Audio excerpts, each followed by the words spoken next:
Hello, LinkedIn makers and movers. We're back for another episode of LinkedIn Famous. And today we have a newly minted author and a leading expert in B2B influencer marketing on the show. I feel like with that intro, I spoiled my usual wind-up.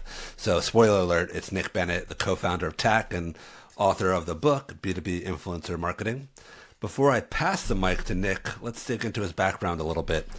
Nick's been in the marketing game for over a decade. He started as a channel and field marketer, working at Hewlett-Packard and Drive Software earlier in his career. But for many, he came on our radar as head of field marketing at Clary. That's when he started investing heavily in LinkedIn. From Clary, with his newly minted LinkedIn street cred, he moved into customer marketing and evangelism roles at Alice and Airmeet. And at Airmeet, he met his co-founder, Mark Killens. Together, they started TAC. TAC is a people-first go-to-market advisory focused on strategies that build community and relationships first, pipeline second. TAC's only a couple of years old, but has worked with many recognizable names, including Coursera, ZoomInfo, Navatic, Comsor, and out of the gate, it's already doing 7 figures in revenue. TAC also has a community for B2B marketers centered around learning people-first marketing. And influencer marketing is a big part of the TAC playbook. During the last 4 years, Nick not only became an expert in influencer marketing, but an influencer himself that gets paid to endorse SaaS brands on LinkedIn. And as I mentioned before, he wrote the book on influencer marketing, literally titled B2B Influencer Marketing.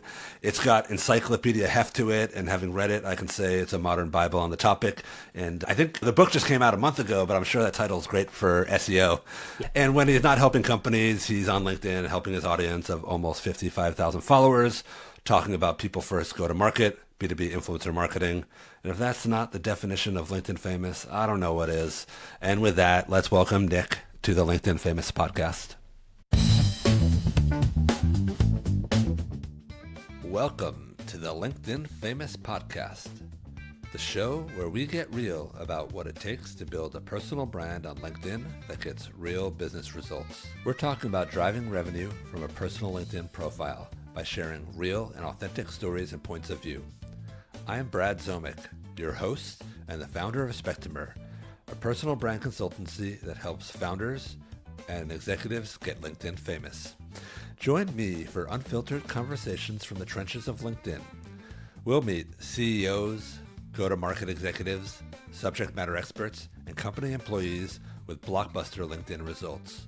We'll unpack strategy and leave you with tactical advice to grow your personal brand and demand for your company's products and services. All right, LinkedIn hustlers, it's time to level up.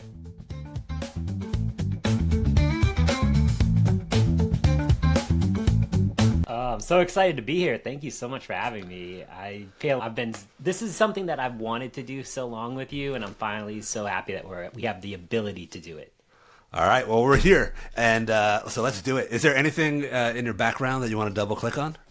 No, I don't think so. Yeah, I mean, it's, I've been, like I said, in-house. I've gone through IPOs, acquisitions, companies running out of runway. So I've seen it all. And now being on the other side where I'm helping a lot of these companies, it's nice to be able to get back into the weeds a little bit and do some of the stuff where you're not just sitting in meetings all day as a marketing leader. You get to roll up your sleeves, you get to be actionable, you get to actually move the needle.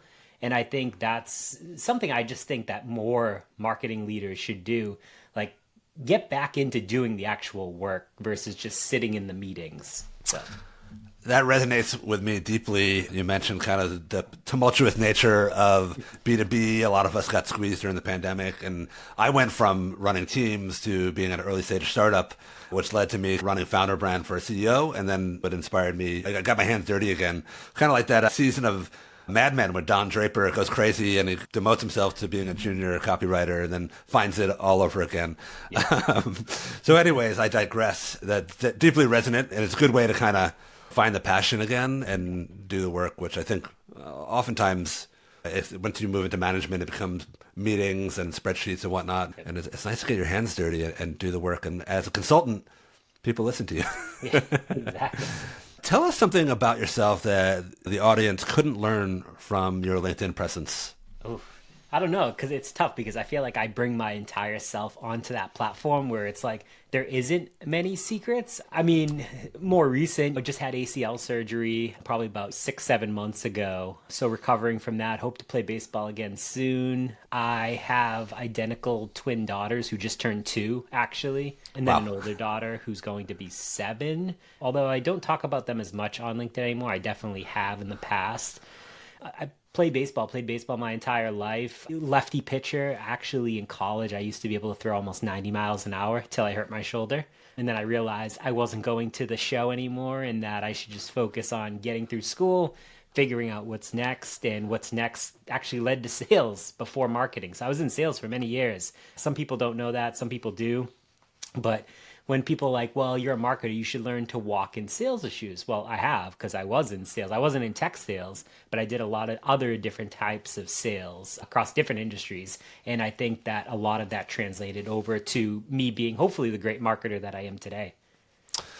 Wow. I learned a bunch there, having followed you, and I didn't know you were into baseball. I didn't know you were doing sales. It's funny how, as you progress in your career, you kind of drop some things off your resume. So there's some stuff that I don't even should put my like before marketing career on my LinkedIn anymore. It's kind of a Same. distraction. I don't do it because it's like what do you want to be known as? And like, yeah, I mean, it's cool. It was entry level sales. Like no one's gonna hire me because I did entry level sales. They're gonna hire me because I led marketing teams and things like that. Yeah, it's an interesting experience though to have done the sales, and I had like one sales experience. I kind of wish I had more, having to do the selling now. It kind of helps when you're in a consultancy. You have to bring in the business. So 100%. sales is a helpful role, even though when you sit in the marketing seat, you're like, I don't know, a lot of people who've never done sales before probably look down on it, especially those entry level roles. But they make the business run. 100%. So let's get into your LinkedIn journey. Going back to when it all started, when you start build the presence that you have today, what was the motivation and inspiration behind getting that started?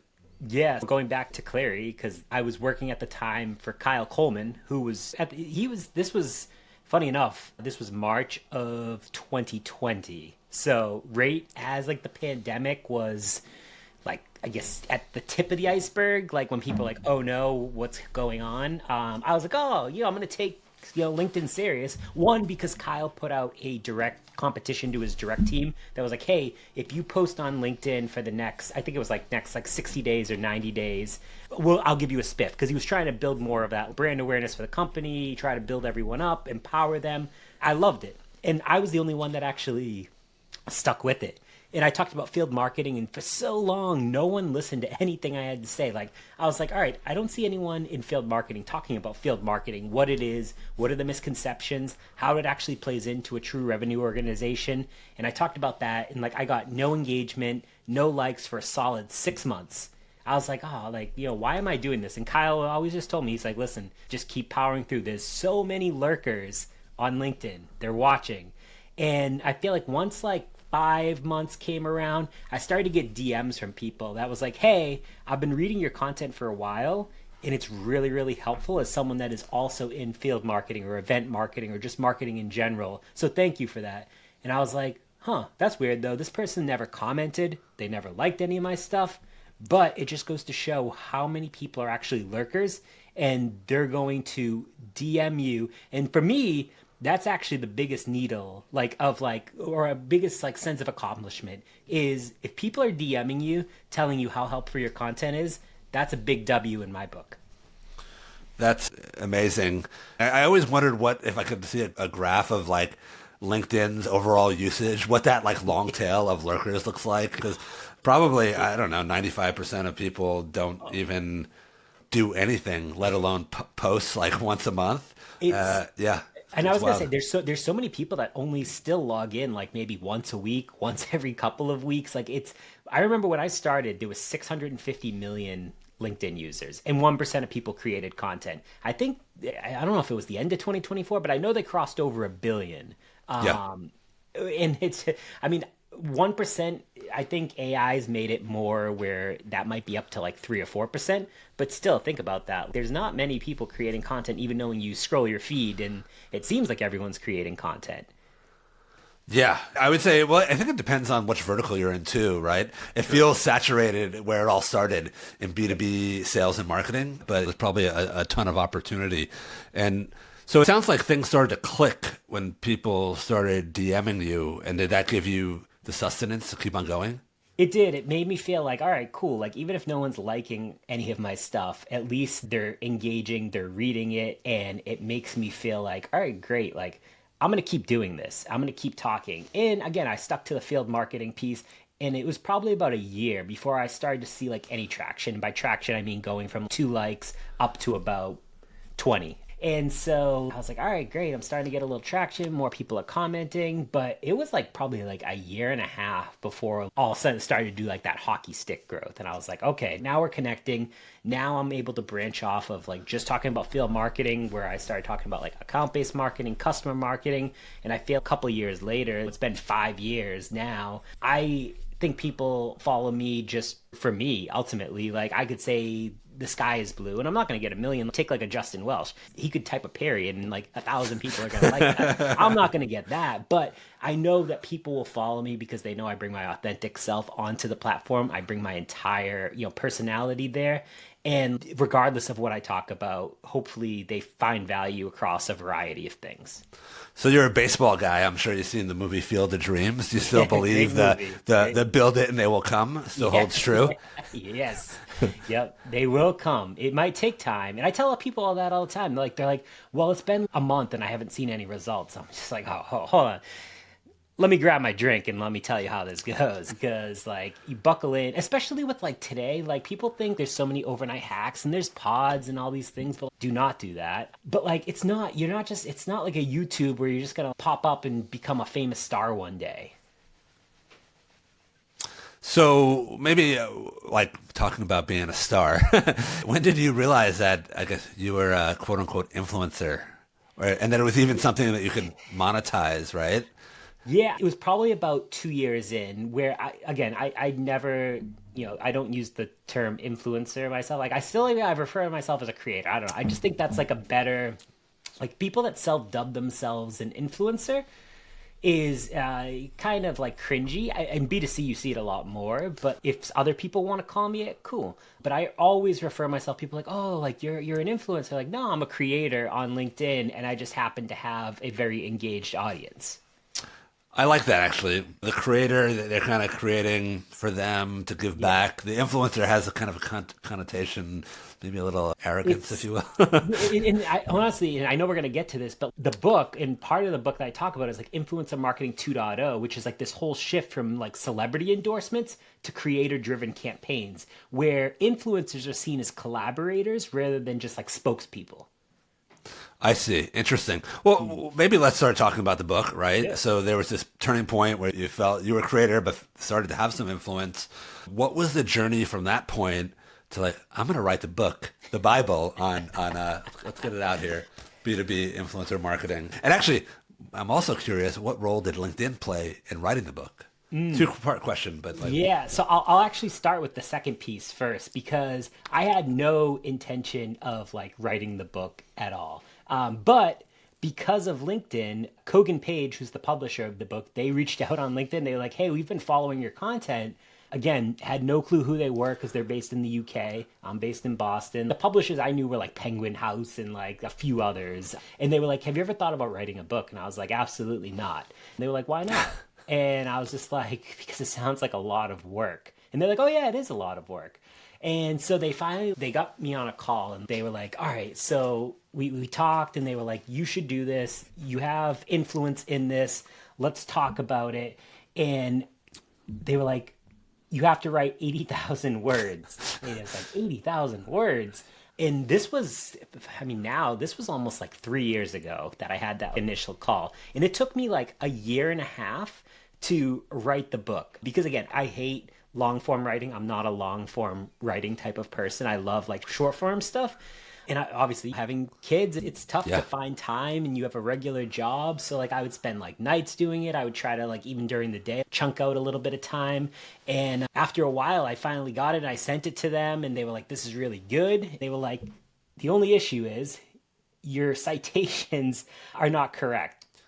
I'm not very good at like citing people, and they were like, you have to like have it a certain format. You have to get approval from these people because I interviewed a few different people in there, and I was like, oh man, you got to be kidding me. So I was like, all right, so what do I do? And they were like, okay, well, first, what you're going to do is you're going to give them this form. And I was like, okay, I'm going to give them the form. And it literally, that process of going to get citations and all of that stuff took me 6 months. I missed two, maybe three deadlines from them because they have a very strict deadline process. I'm Like, sure. Yeah. and they were like, we're going to cancel your book. They actually canceled it on me twice. They're like, you're not taking this seriously. I was like, I didn't want to write the book to begin with. You guys approached me. So I did it. 2 years, 2.5 years later, we're finally here. But like, people are like, oh, now that you did one, you definitely have a second one in you. I'm like, absolutely not. If you know what I went through on this first one, and I make like $3 a book, so I am not doing this again. I can tell you that. Even if I like self-publish, like, nah, like one is good because like I can have my name, cool, like you're a published author, great. That's But more like, than 99.99% of people. Exactly. But I will not do it again. I can tell you that. I've heard a few stories back in the day for certain authors would almost like blog a book. Did you use like LinkedIn as like a writing mechanism, a pacing mechanism that you could hash out some of this stuff online, or was it like completely independent? It was completely independent. Yeah, I mean, there was a few people that I talked to, but basically, so I actually wrote a shorter guide that was probably like, I think it was 30, 40 pages or something like that. And so I took that and I used that as like the framework and said, all right, I'm going to go deep into a lot of these things. And then I also said, all right, I'm going to look at B2C, what they do right, what they do wrong. And then I'm going to try to figure out what is the opposite way to do. And like, again, I've been on both sides. I've worked for brands that have worked with creators and influencers before to run campaigns. So I know how that works. And then I've been on like the other side working with brands. But the thing that people don't talk about in B2B is the ability for like brands don't really know how to do this.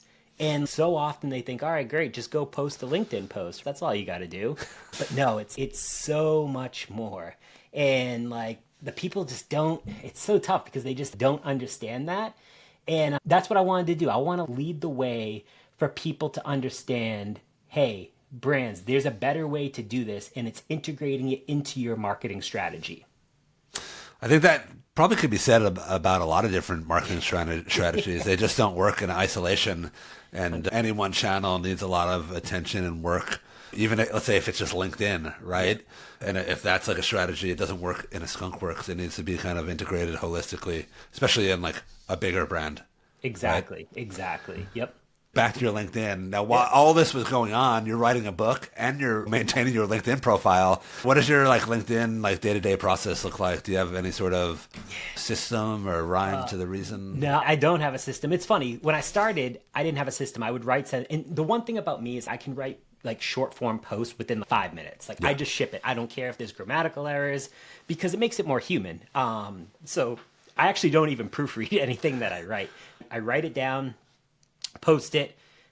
Half the time I have like words like misspelled because I write it so quick, and I usually do it on my phone, and I have fat thumbs, so I'm always like, oh man, oh well, whatever. I'm human. What do you want to do about it? I think what I'm focused on now, because what I did do is I moved to batch content after that. And I would sit down on a Saturday or Sunday and I would write out a week's worth of posts. And I was just like, yeah, that's cool. I know Justin Welch does something similar. And he was the one I talked to that was like, you really got to move from writing it just on the spot to like batching it out. He's like, it's the only way that you can scale. And I was like, all right, cool. I trust Justin. I've known Justin now for many years. We've had lots of conversations together. And I tried it. And I don't know, it just didn't work for me. And so now I'm back to like, let's just write it on the whim. I use Authored Up to if I am using my computer to post it, I use Authored Up to format it a little bit and things like that. But if I'm on my phone, I just throw it in and hope for the best. And honestly, I've cared less about like the analytics piece of it. I used to be that type of person that would like, oh, check the analytics, check who's viewed my profile. I barely check that stuff these days. And I don't know, maybe that's on me, but it hasn't been like a huge thing for me. A lot of people I meet through this podcast They go through an evolution in the beginning. They're Yeah. meticulous about tracking it. And then I guess when you kind of have made it, it doesn't matter so much anymore. It's more of a vehicle to get your ideas out there. And I think also there's different schools of thought on how to approach the daily ritual. Some people like Dave Gerhardt and I think Alina Vanderberg, they like to carve out a time and write every day. You do it every day, but do you have some sort of idea capture strategy? 'Cause that's you don't want to show up to a brick wall, right? No, I have lots of thoughts, and to be honest with you, I don't even write them down anymore. For the business, like Mark and I, we've talked about like, all right, great. Is there certain days that we want to drive people to the podcast or drive people to the Tack Insider website, stuff like that? So like we mark it down from a marketing calendar, but I don't write any thoughts with that. It's just like, all right, great. On a Tuesday, I know that I have to drive people to this. On Thursday, I have to do this. And then I just write whatever post kind of like pops up. But I don't even capture my thoughts really anymore. Interesting. Do you have a time of day that you at least do the writing? What do you do for the engagement? How do you approach that? You're people first, usually, so engagement must have a little bit of a strategy there. Yeah. Yeah, it used to. I used to comment on a lot more people's. That's another thing that's kind of fallen off for me. I really only comment on people as I scroll. It's not. I know it's not the right way to do it, but again, I've cared less about the platform, one, because it is what it is. And we've been fortunate. We've got all of our business through LinkedIn. I've got like brand partnerships through LinkedIn. It's great. Like I'll continue to always write on LinkedIn, but it's just not as important as it was to me, a couple of years ago. Because I feel like, hey, if I ever need to go back in-house, I have the network, I can post, like someone will hopefully find me a job to be able to go back and do something. But outside of that, like there's really no process. Like I post in the morning, usually at 8:30, hopefully. Although the last couple of months, I feel like it's been all over the place. And I don't usually engage before. I do comment back on every single person that comments on my post. That is one thing I'm a big believer in. Regardless if it's AI written, because I can tell, or not, I still comment on every single thing. Although someone did tell me recently that if you comment on posts or to comment on someone that comments on your post within the first hour, it actually hurts your... Oh, interesting. Yeah, it hurts your reach. And they said, let it sit and let it marinate for a minimum of 3 to 4 hours and then come back and comment on all that. And they said they did a lot of research on this. And they said when they did that, there was at least a 10 to 20x higher reach from their posts. I always forget to do it because I'm just like, oh, someone commented, I'll just go comment back. But I really, like next week, I may try that because if it's true, awesome. If not, I don't know. But this wasn't the first person that told me. There's multiple people that have told me that. So I might try it. I haven't heard that one. I think the norm for like probably the last few years has been try to comment in the first hour. But to be honest, there's a lot of people just breaking the rules. And like at the end of the day, it's just people putting their ideas out there. If they attract people that like it, that's great. Exactly. That's really interesting. And just goes to show you like there's no silver bullet, right? No silver bullet. And again, it's just all testing out because what works for me might not work for you either. That's another thing. Like we have different audiences. We talk about different things. Like leverage your strengths and what works for you best and then fine tune those things. And again, you have to figure out what are the outcomes that you're looking to achieve by being on LinkedIn? Because for lots of people, it's different things. Maybe you're trying to drive business for your company. Maybe you just want to be seen as like a thought leader. Maybe you just want to help people, network, things like that. So I think it's figuring out what those outcomes for you personally are, and then figuring out what the plan is to be able to get to those. I like that. I appreciate that. So let's shift gears. Let's go back to influencer marketing. Do you think these influencer deals are only for the mega LinkedIn famous?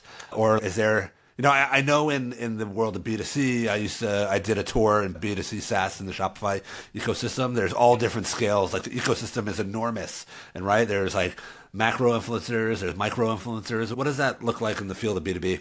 Yeah, I think there's three really. So you have the macro, which is the big names with large followings. So like, in B2B, that's like a Morgan Ingram, a Chris Walker, those types, DG, people like that. You have the micro influencers that are smaller, but more highly engaged audiences. And I think of micro influencers in that like 25K to 75K range, which is where I find myself personally. Like I'm smaller, I'm not going to get the engagement or likes of a Justin Welsh, but I do have a highly engaged audience of marketers, not just random people. And then you have the nano influencers, which is like hyper local with small, but they have deeply engaged communities. And I think in B2B, engagement and trust are more important than follower count. And those micro and nano influencers are often way more effective at driving meaningful results because one, they still care. Like they're still like so early in their journey that like they care about making it authentic, making it real. They're not just trying to collect a dollar at the end of the day. That's interesting. Let's say there's somebody who's in the nano to micro zone. Obviously, the follower count doesn't matter as much, Right. but someone thinks they're a candidate for a marketing influencer deal. How do they go about maybe securing their first deal? I think there's a lot of people probably who are listening who want to be LinkedIn famous, mostly to probably grow their brand. But at some point, people kind of break off. And a good example, Sam Jacobs, like obviously he's always out there talking his book for Pavilion. But, a few weeks ago, he was part of a real cool campaign for Notion, right? Like, so what does that look like at the different scales? Yeah, I think it definitely depends. There's so many. The brand side, like, there's really no marketplaces out there outside of Limelight. Limelight's like a marketplace that I definitely have like my eye on. I help advise them a little bit, and like they're creating a marketplace for creators and brands to come together. Like they do a lot with clay. They use their own product themselves. They do a lot of interesting things. But there's some boutique types of influencer, like I guess, marketing agencies out there. Vin Matano, who gave me this hat, he has one. Bree, who is at Verbatim, like she does some stuff. And then there's like Creator Match and a few other ones out there as well. A lot of times these brands will go directly to you, and they'll just more than likely they're already following you on LinkedIn, so they'll just send you a message, be like, hey, I like your content, would you ever be open to a paid collaboration, something like that. And again, most likely it's going to be a LinkedIn post. The interesting part is I've talked to so many people recently, bigger names that have done lots of brand partnerships, and they said they're trying to move away from the more transactional stuff. Even myself, I'm not doing any one-off LinkedIn post anymore. At a minimum, I tried to figure out how to create a bigger partnership, and like it has to be at a minimum of 3 months, ideally 6 months. But I just signed one with Zoom Info, and they've created an incredible creator program. And Common Room is another one that just created a really awesome program. And these brands are starting to figure it out, and they're figuring out how to integrate it more into the rest of the marketing that they do versus being just a one-off lightning strike. Because again, all right, cool. You're going to get me and 10 other people to post on LinkedIn on one day. Awesome. We post, you get some extra views. What happens next? Nothing, because no one knows what to do next. Yeah. I can't tell you how many times I've seen that where it's like brands are like, all right, great. We got 40 people posting today. And then what happens 2 days later? All that goes away, and people saw it. They're like, oh, you took over LinkedIn that day. Cool. And then they don't do anything to follow up with that. So that's why creators and influencers have to be more of an ingrained part of the team. And it's not just LinkedIn. Like you have the events, virtual, in person. You have blogs, you have video, you have webinars. You have so many different things that you can do to make it successful. And it's figuring out, or not even figuring out, it's getting these brands to realize that this is the way forward. And some of them, again, like the ones I've mentioned, have finally got around to it, but there's still so many that are just stuck on like LinkedIn posts being like a transactional play.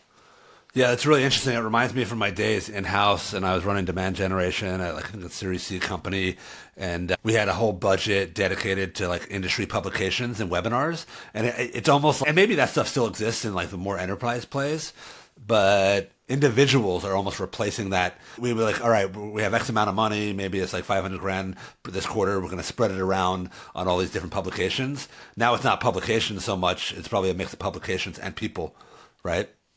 Yep. Because like, Exactly. Yeah. What I've realized is talking to these brands is unless I mention it to them, they just like they're blind to it. They don't know that, oh, that's a possibility. Like we could do that. Yeah, absolutely. But there's still so much education that has to happen because a lot of time they do have the budget to be able to do these things, but it's people just kind of like, oh, all right, it's just LinkedIn posts, so let's just set a budget aside for that. No, like guest posts, like there's so many other things that you can do that play into like your publication, your content strategy, your demand gen strategy, your event strategy. It's just educating, and that education is going to take a while. Like I still think, at least in tech, we're probably like 2 to 3 years away from full adoption of influencer marketing. I think there's obviously the early adopters, but I still think we're kind of like going up today, and I think it's going to take 2 to 3 years to be able to like hit that top before we come back down. Interesting. And that's the point when there's like full on marketplaces, like easy Exactly. mechanisms for a creator to meet a brand and like Exactly. more plug and play turnkey campaigning. Exactly. I think AI will help like kind of build a lot of these, campaigns and automations and things to be able to like help companies understand it a little bit more. When agents and all of those things, I think it's still so early. The people, even like the people that are figuring it out now, like they're probably going to change another 5 to 6 times before like they truly get like in the wheelhouse. Yeah. By the way, that's what I loved about the book when you got to the tech section. Like before you actually listed the tools, you're like, these are the things that you want to do. Because if I make some recommendations here, it's not going to age well.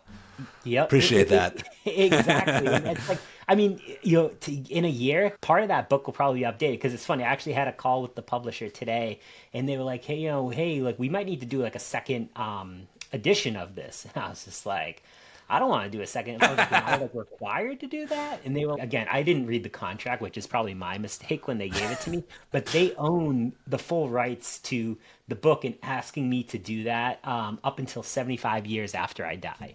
So I guess I have to owe everything to them for, the rest of my life.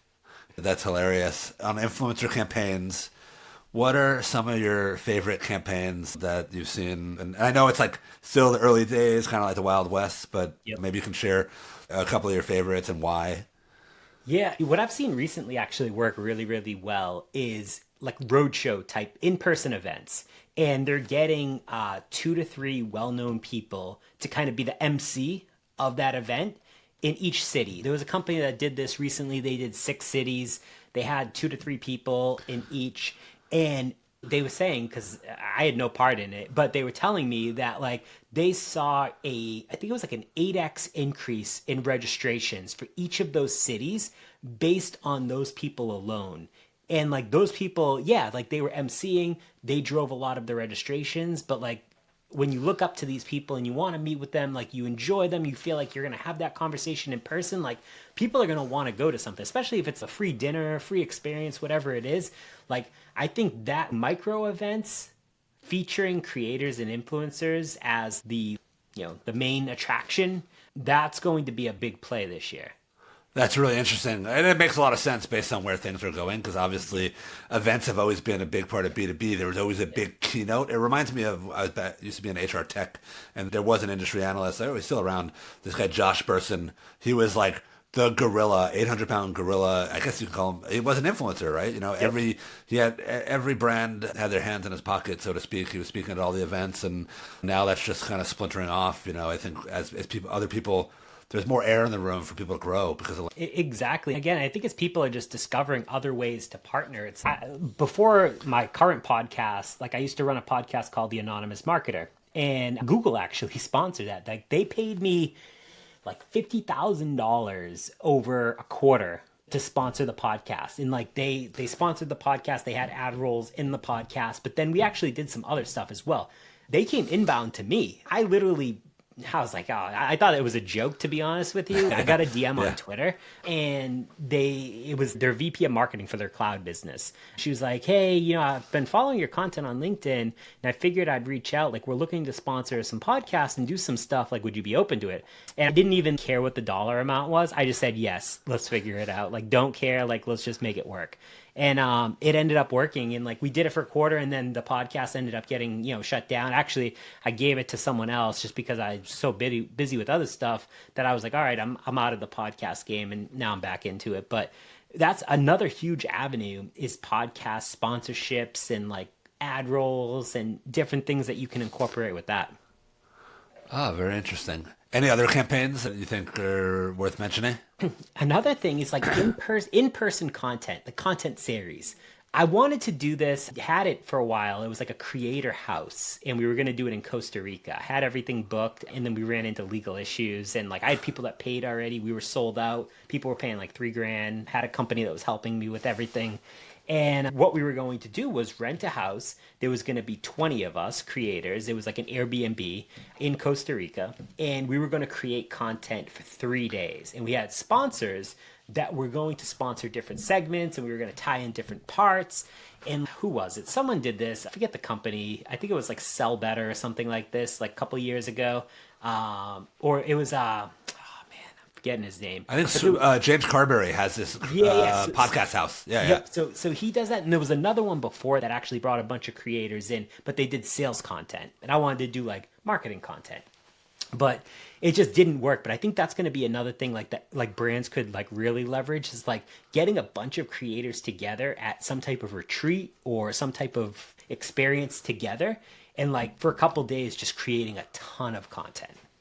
That sounds cool. Did you see the new Air? This is not safe for work, but I think they're a Dropbox competitor. I actually didn't think this would ever get here on my podcast, this type of talk. But so Air, which is a software, they did an influencer deal with an OnlyFans star who had recently broken the Guinness World Record for having intercourse with the most men in a single day, like 1,000 men. And anyways, like somebody shared, I think Tim Davidson shared the TikTok. Did you see that? What did you think about it? Yeah, I did see it. Well, I didn't see the brand, but I saw the person. Yeah. And I saw like it because it was on like Twitter, and like a bunch of people were like talking about it. And I don't really post much on Twitter anymore, but I consume a lot of like sports content, and like that just somehow came across. And I follow Barstool. I think it was Barstool that probably talked about it. But like, it's so crazy what people like partner on, and it's wild to me. Yeah, I actually, speaking of influencer deals, I saw Billy Idol. He was on LinkedIn ads for Workday, which is interesting. And I think he's also done it for Cornerstone On Demand. These are both big brands in the HR tech space where I came from. Interesting. Yeah, so. It's so crazy. Now you got people like Snoop Dogg on LinkedIn, and it's like, yeah. Really? I'm sure he's going to be doing like brand deals on there too. Like, I mean, he posts one thing and gets like 20,000 likes. That's silly. I got to wonder. So that's like more the old school, like B2C, bringing these famous people into it, exactly. Like endorsements. Yep. Exactly. But I like where your head is. Thanks for dropping some knowledge on us on influencer marketing. Everybody go read the book. I want to steer things back into LinkedIn. We talked a little bit about the success of your investment in LinkedIn. What has the impact been on your life, right? We already talked. I think we talked enough about the business, unless there's something you want to share, but... what's life now post being LinkedIn famous? I mean, I can tell you I haven't used a resume in like 5 years. I've gotten jobs created for me. I've literally out of nowhere where someone was just like, hey, I want you to come work here and bring your audience with you. We'll create a role for you and we will pay you a lot of money to do so. And I was just like, all right, cool. This is fun. So that's why I was just like, I'll always post there. But like for me, like, at some point, Mark and I will probably end TAC, and like I know he wants to go back in-house at some point to lead a marketing team again, which means that either I continue this or like I go back in-house. But like I was talking to someone, I was recently at the B2B MX conference, and big marketing conference in Arizona. And I was talking to someone, and I was just like, they were like, what do you want to do next if you ever had to make a decision? And I was like, I think I want to go back to an evangelism role for a MarTech company, because again, like that's mostly who my audience is. RevTech, MarTech is probably like my sweet spot. And I just want to be paid to be the face of the brand, go to the events, speak, do the podcast, go out there, but also be like an evangelist. Again, as someone, a user of the product in the tool, I can go hop on calls with sales calls. I can hop on CS calls and talk about things that I've done. And I did this a little bit at Alice, actually. And that was such a fun role that I was like, oh, like I would love to do that again. And now that I have the book, I was like, it would be really fun to do that for a creator brand. I'm sure more will pop up in the B2B space, but it would be so fun to just go out and speak at all these conferences. Cool, now I got the book. People can trust me. I have the background, and just travel all around the world doing that and going to meet people, going to meet customers, shooting content. I think that's truly what I would want to do. And I think without LinkedIn, I probably wouldn't be able to do that. I would have to just take my chances and apply. But hopefully, fingers crossed, whenever the time comes, hopefully I don't have to apply to any jobs. That is awesome. By the way, your talk about being an evangelist reminds me of, I have a couple of clients who, I would say, I often talk about LinkedIn in the context of founder brand, but evangelists are kind of doing the same thing.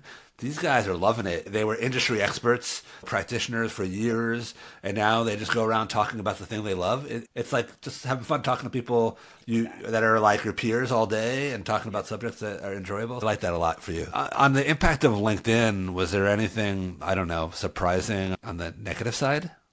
Oh yeah, I wrote about this once or twice. It was a while ago, but I was at Alice, and when I was there, I drove $2 million in pipeline. 60% of that closed, so 1.2 million for the business organically just from my content. It's great. And I wasn't paid to do this. I had my role. I was just doing this because it was what I've done for so long, and they just benefited from it. But I ran a campaign when I was in customer marketing there, and my goal was to increase G2 reviews. The way that I did that was I used our product. I incentivized people to leave a review, whether it was positive or negative. I'm going to give you a gift card in exchange for your review. Built out this entire program, posted the exact steps of the program on LinkedIn and wording that I used so someone else could go do the exact same thing. And it went viral. It had, I think it was like 500, 600,000 views on it, almost 2,000 likes. And the amount of DMs that I got from direct competitors to G2 that were basically telling me that what I did was wrong for calling them out and they're not even paying me and that I'm hurting the industry by doing this. And then there was some that actually tried to tell me that I was trying to blackmail me and saying what I was doing was like wrong. And they were like, I'm bringing you to like the treasurer's office or something that you're doing is blah. They were like straight up like blackmailing me. So I wrote a post like a couple days after that and I was just like, I called these people out and I said, hey, this is the hate that I'm getting. I appreciate this. Going viral is not all it's cracked up to be. And so many people came out to support after that. And like that post also got like 150,000 views. But yeah, I mean, you have to realize when you hit the publish button, there's always going to be people who don't like what you have to say. And it's fine. Like your content isn't for everyone, but you have to understand that there's going to be people that hate on you. And I used to have a hat line and merch line myself that said haters hate, creators create. Still have a lot of it. I was selling it for a long, long time. And it's true because there's always going to be haters that are out there because, again, they're seeing you succeed. No one likes to see someone else succeed, which is mind-blowing to me. We should all want to see each other succeed. But they try to tear you down. But don't let that get in the way of continuing to create because I've talked to a lot of people that gets in their mind and they start to spiral. And then they start to say, all right, I'm not going to do this anymore because I don't like the visibility that I got of this. And you have to push through as hard as it is. And trust me, I still had days like no one said anything negative to me recently, but there was so many people that have said stuff over the years that like, if I just quit every single time someone said something, like I would have quit LinkedIn like 40 times already. And it is what it is. It's just like writing a blog, like writing any type of content out there. There's going to be people that don't agree with it, but it's fine. If you don't agree with me, let's have an actual conversation and debate about it, but let's do it respectfully. I think that's the piece that people also forget. Yeah, sometimes when you're onto something polarizing, it might be the right thing for you because it might turn other people off, but you're attracting way more in the way of supporters. And I appreciate that sentiment. For sure. We're rounding the corner to the end of the podcast. Let's turn back the clock. Imagine you were starting LinkedIn all over again, or somebody comes up to you at a conference and is like, hey, I want to be like you one day. What do you tell the younger you or the aspiring you? Yeah, I would say you don't have to jump in and post 5 times a week because that's what I did. And it led to burnout several times because I didn't take any breaks. Like I really only took 1 or 2 breaks a year and it was for like a day. But I was posting in the early days, 7 days a week. And then a couple of years ago, I was doing 2 times a week, 7 days a week. And it was so, like, it's so hard to continually keep up with that. Like right now, there's days that I miss and like, I'm just like, whatever. But like, I would tell people like 2 to 3 times a week to get started is good, but you have to be commenting. And I'm not doing this. So I'm not the best example of this, but go find 20 people that you admire and go comment on their stuff on a regular basis because it's going to help build the foundation for everything that you're building. The next piece is you have to stand for something. AI has made it so easy for anyone to be a content creator. But if you bring a strong POV, if you stand strong in what that POV is, it's going to connect sooner or later. But you have to some people like Darren McKee say that you don't have to niche down. I niche down. I still think people should niche down because I think AI has just made it so that top level is just really blurry right now, and it's so hard to get lost. Niche down and stand for something is what I would tell people today. And then just post 2 to 3 times a week. Get started, get your feet under you, and know that it's probably going to take you 6 months to a year before you see any traction. And most people fall off and quit in that 2 to 3 month range because they don't see any results. And it's really hard to show up every single day for 6 months and not see anything. But I can guarantee you that the payoff is going to be there if you stay with it. Yep. Build it, and it will come. Exactly. I do think, or like your earlier approach where you're writing a post in 5 minutes, not thinking too much about it. So I think the combination of being pedantic about the wording and kind of being obsessed with the results is like bad intersection to be at in terms of burnout. We're getting into the lightning round. Are you an introvert or an extrovert? I'm actually an introvert. I hate talking to people, which is funny. Thank you. So many people think I'm an extrovert, but I would rather just sit and look at my phone and not talk to anyone all day. All right. Thank you for talking to me. Do you think LinkedIn in its current form is overrated or underrated? Overrated for sure. LinkedIn has become a mess, and I'm waiting for someone to build that next platform. And if anyone wants to build that next platform, like, I will go all in and help you build that platform for the next LinkedIn. So let me know. Maybe you can go over to Blue Sky or Threads. I've tried Threads, got bored of it twice now, deleted it. Tried Blue Sky twice, also got bored of it. I want the LinkedIn from 5 years ago, and LinkedIn will never get back to that point, but I'm hopeful that someone will build LinkedIn 5 years ago with a better inbox. All right. What is a LinkedIn trend that you wish would go away? Oof. I think selfies. People are still doing them. Like, I do them occasionally just because I know it will get like a little bit more reach, but come on, we shouldn't have to put selfies on every single one of our posts. And there's people that I see them every single day. They're posting a picture of themselves doing different things. And I'm just, the picture's not going to make me read what it is that you have to say. It's just, I don't know. I just wish that would go away. Yeah, there is something performative about that, but at the end of the day, we're people on a digital like interface and people on the other side. So maybe that's why it works. Yeah, could be. People like seeing other people, and especially seeing other people look happy. All right. Who are you following and learning from on LinkedIn? Who do you think is crushing it, or all of the above? Yeah, I think everyone's crushing it. Like I said, I don't spend a ton of time on LinkedIn anymore, to be truthful with you. I used to spend 2 to 4 hours a day on LinkedIn. I spend 30 minutes if I'm lucky. And some days I don't go on at all unless someone like DMs me or something like that, or if I have to make a post. Like, even on the weekends now, barely go on LinkedIn. There's always people creating good content. Like Morgan Ingram, I still really enjoy his content because he's putting out content about the creator economy, and I can relate to a lot of it. People like, I've known Chris Walker for years now. Funny enough, I don't even see his content anymore. I don't know if he's even creating content. He's still there. Okay, weird. Yeah. I haven't seen a post of his in 8 months, which is really weird. So the whole algorithm, I don't know how that thing works. Well, he changed his focus. It went from marketers to more, CFOs, CEOs. So that's probably why. Yeah. He's gone through some iterations too. He just came on the podcast. Okay. Yeah, that's we just interesting. published. Yeah, I've been to actually his house when he had a house in Boston. I've been there a few times, and we recorded a podcast together. We hung out a little bit.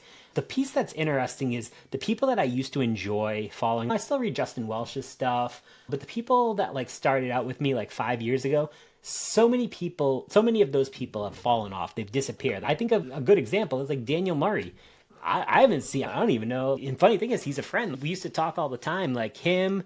There's so many people that have just fallen off where I don't see their stuff at all anymore. I don't even know if he posts on LinkedIn. That is a good question. For a time, yeah, marketing millennials was hot during the pandemic. Where is Daniel Murray? Come on out, come on the podcast sometime. I see his wife stuff Ari on all the time. So yeah, yep. And her and I have talked a bunch too, Yeah. and I see her, but yeah, I don't know. There's a solid probably 40, 50 people that I used to always see their stuff 5 years ago. We used to be like the OGs. Scott Leese, I still see his stuff. I know he got recently kicked off and re-brought back in, but there's so many people that, again, it's the long game, and some people aren't ready for the long slug that it actually is.